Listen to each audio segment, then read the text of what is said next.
Once again, it is time for another deck profile. Hello, everybody. I am the Raging Snail. You are watching the Scarlight Squad, and I have Metaphys monsters and spells and traps to show off. This deck is, well, it can be fast, it can be slow. It really depends on your build. I think mine's somewhat in the middle, but the monsters are as you see below. I play 3 of pretty much all the Metaphys. I like 3 of everything. I've gone back and forth testing uh, Nephthys, Daedalus, Tyrant, even Ragnarok, and the Decoy Dragon. Um, Having 3 of each is pretty solid. You can scale or summon Decoy Dragon, and then when a Metaphys is targeted for attack, you essentially blow this up, bring out the Metaphys, and the attack target is switched, and then he'll get special summon next turn.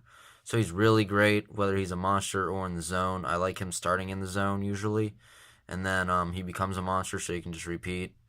Very nice.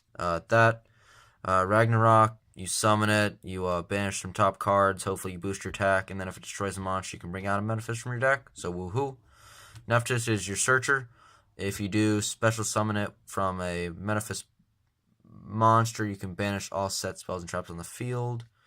Daedalus is probably the best one overall, in my opinion. When you special him to a Metaphys monster, you can banish all other face-up special monsters on the field, and that's great. I love doing that to my opponent. It totally catches them off guard. And yeah, that's why I think it's like the best Metaphys in this pile right here. And 3 Tyrant Dragon. His main ability comes off of him from another Metaphys monster in that he's unaffected by traps and he can attack twice on monsters, so woohoo. He's just a powerful beat stick with 29. And then if he's banished, you can special summon a Metaphys from your hand, including himself, during your next standby phase. That's kind of how the Metaphys work. They all go in the standby phase.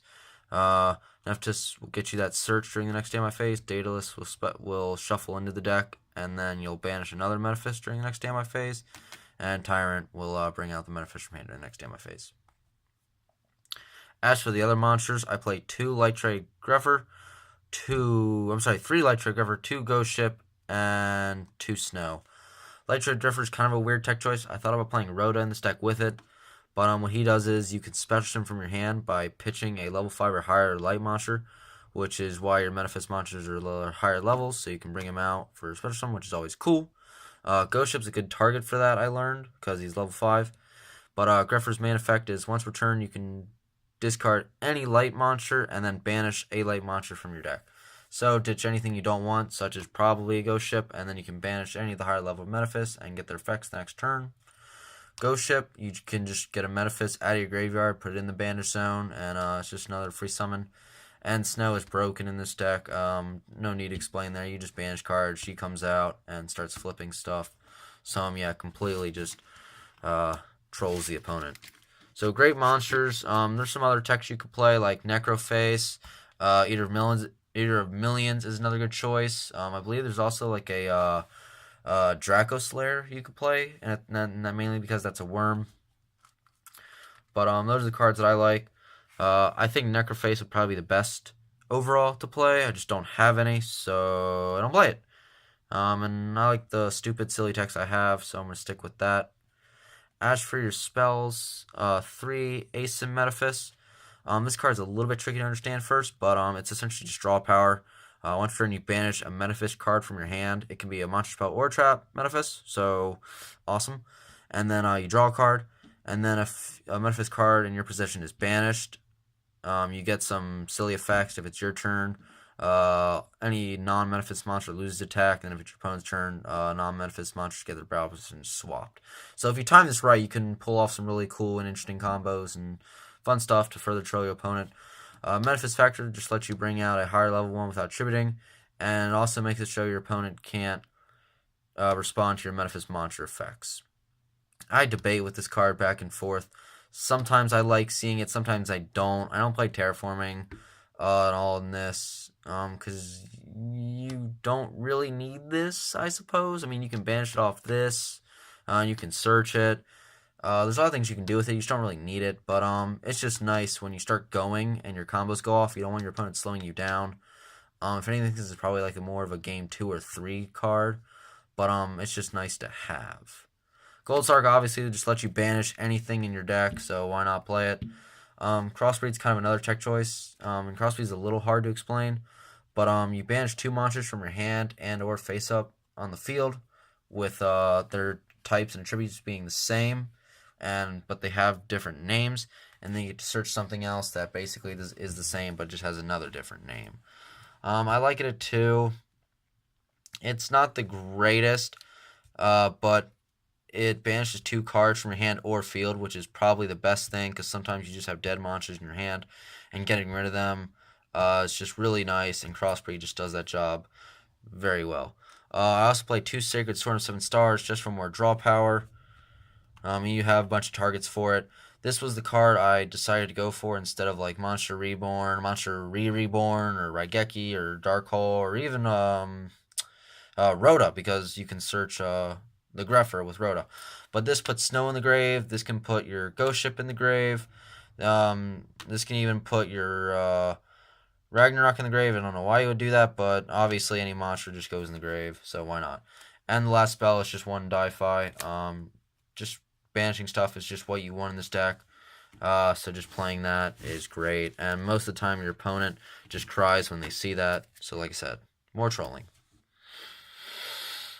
Okay, after that long breath, I can show off the traps to you guys. And there's just 4 of them.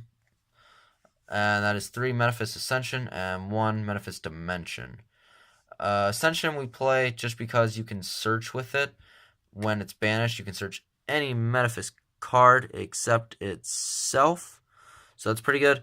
And then its other effect, which I don't really use too much, is that you discard a Metaphys card as cost, then you draw a card, and then you can banish a Metaphys monster in your deck. You don't have to, but it can come in the clutch, so it's pretty good there. You can only activate 1 effect per turn, only once that turn, so you got to watch out with this card sometimes. But yeah, you usually can just banish it with Gold Sark, and yeah, it just gives you an instant search right away. So that's why this card's really great. This one, on the other hand, is okay. I had it at 3, and then I had it to 2, and then I put it to 1. And my reasoning behind that is this card is good. Don't get me wrong, but it just comes in the worst time. You want to have it right away, and you can search it, which is nice. Artwork's a good +2, but that doesn't really have anything when it comes to the effects. But if this card just isn't around, it's not going to help you. And if you draw it late or mid, I just don't think it's good there. I'm probably wrong. But if your opponent switches summons a monster except during the damage step, you can target one of your banished Metaphys monsters and special it. So that's nice. But your Metaphys monsters don't get the bonus effect from it, so it's okay. It gets your Ragnarok back though, so your Ragnarok effect will trigger, and that is a plus. Its best effect is that if you have a Metaphys in your possession and it is banished, you can target 1 card your controls and banish it.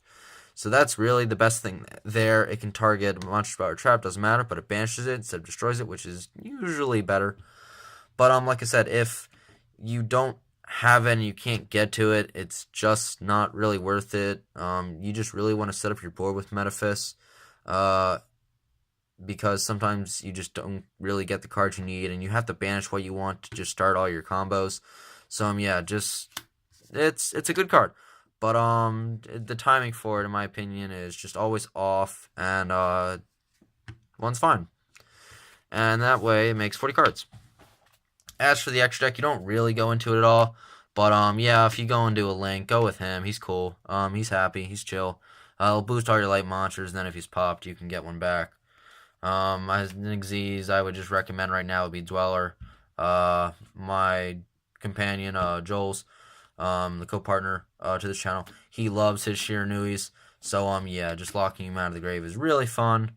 1 Omega, and I recommend Omega is probably the best synchro to play. You can make them easily with Ragnarok and one of the other level 4s, because Ragnarok is a tuna, surprisingly. And yes, nope, he's not a tuner, he's a tuna. But Omega just puts your stuff back in the grave, and if you can put Ascension back in the grave, oh mama, his value just goes way, way up. And of course, you can't forget one Scarlight. Can't play without him. Anyway, guys, that pretty much is the profile for the Metaphys deck. Thank you guys so much for watching.